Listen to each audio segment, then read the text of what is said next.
Hello दोस्तों, कैसे हैं आप लोग? कमेंट में बताना ना भूलें। पिछली वीडियो में मैंने आपको बताया था कि प्रोसेसर क्या होता है और वो कैसे काम करता है। आज मैं इस वीडियो में मैं आपको बताऊंगा कि प्रोसेसर बनता कैसे है। उसकी पूरी जानकारी मैं आपको दूंगा। अगर फिर भी कोई चूक हो जाए तो मुझे माफ़ कर दीजिएगा।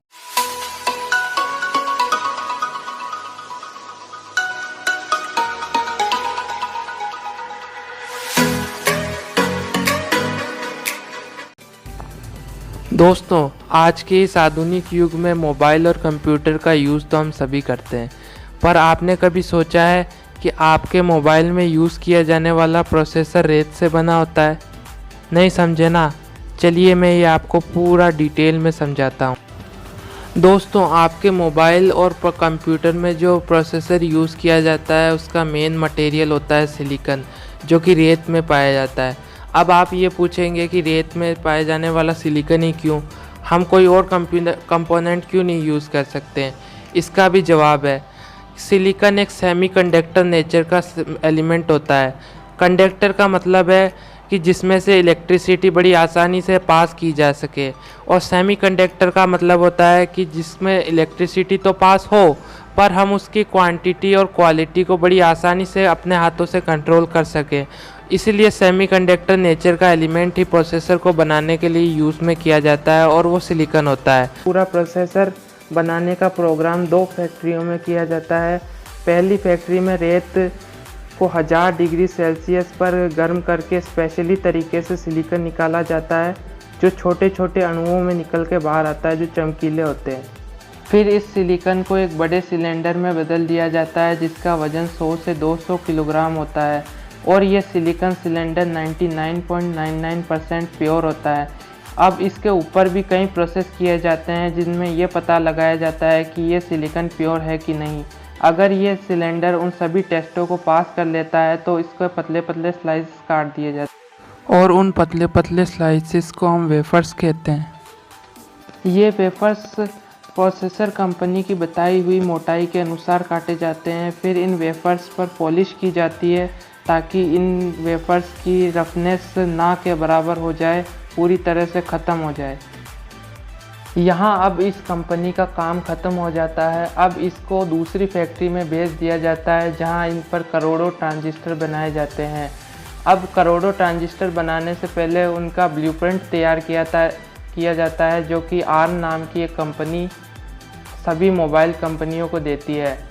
अब जहाँ इन पर ये काम किया जाता है वो दुनिया की सबसे साफ जगहों में से एक होती है, जहाँ आप माइक्रोस्कोप लेकर भी अगर कोई डस्ट का पार्टिकल ढूंढेंगे तो नहीं मिलेगा, क्योंकि एक नाखून के बराबर चिप में करोड़ों ट्रांजिस्टर बनाना होता है। वहाँ एक धूल का कण भी पूरे किए कराए पर पानी फेर सकता है। अब यहाँ से शुरू होता है वेफर्स को चिप में बदलने का प्रोसेस, जहाँ वेपर पर पहले सिलिकॉन डाइऑक्साइड की लेयर चढ़ाई जाती है, फिर उसके ऊपर फोटो सेंसिटिव केमिकल की लेयर चढ़ाई जाती है। इस पूरे प्रोसेस को फोटो लिथोग्राफी कहते हैं। तो भाई लोग, थाने हमारा वीडियो में मज़ो तो आ रही हो लो? अगर मज़ो आ रही हो तो लाइक करता चलो ना, ताकि मने भी थोड़ा मज़ो आ जाए। अब इन वेफर्स पर यूवी रेज गिराई जाती है, यानी कि पराबैंगनी किरणें, अल्ट्रावायलेट किरणें।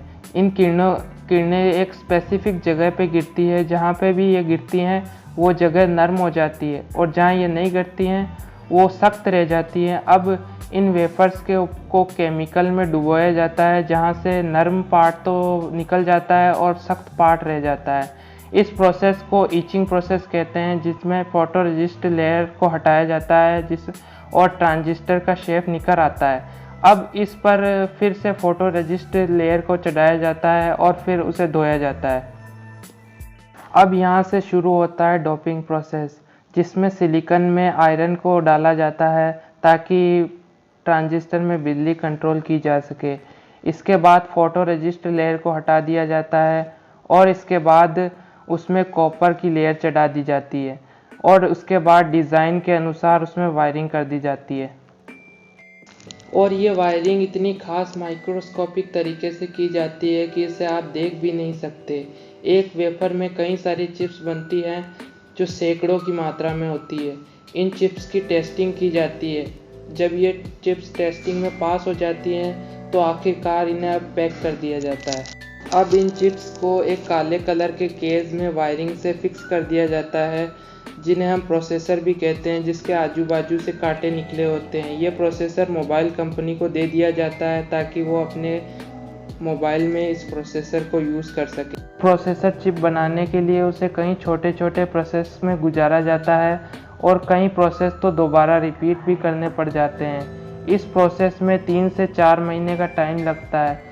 यहाँ मैंने आपको सिर्फ एक ओवरव्यू दिया है, बाकी एक प्रोसेसर बनाने की प्रक्रिया काफ़ी जटिल होती है, जो कि आसान नहीं होती है।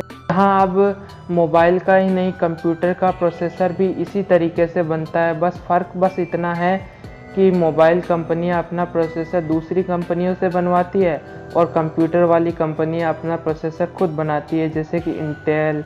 आशा है मेरा वीडियो आपको पसंद आया होगा। अगर पसंद आया है तो लाइक, शेयर और सब्सक्राइब कर दीजिए ताकि मुझे मोटिवेशन मिल सके आगे और भी ऐसे नॉलेजफुल और टेक्निकल वीडियो बनाने के लिए।